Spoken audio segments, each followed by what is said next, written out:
আমার ড্রাগনের ফুল আজকে আবার বেশ কয়েকটা ধরেছে, সেগুলো আজকে ঘুরিয়ে ঘুরিয়ে দেখাবো।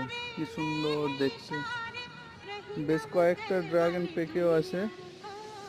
আর এই ফুলগুলো রাত্রেই ফোটে।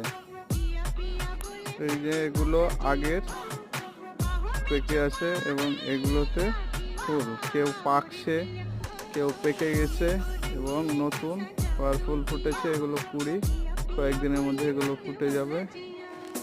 এই যে কতগুলো ফুল ফুটেছে, আর এই ফুলগুলো বেশ বড় বড়, দেখতেও কি সুন্দর। যেগুলো পেকে আছে ড্রাগন ফুল, ফুলগুলো কতগুলো ফুল ধরেছে। এই ফুলগুলো রাত্রেই ফুটে, সকাল হতে হতে আবার বন্ধ হয়ে যাবে।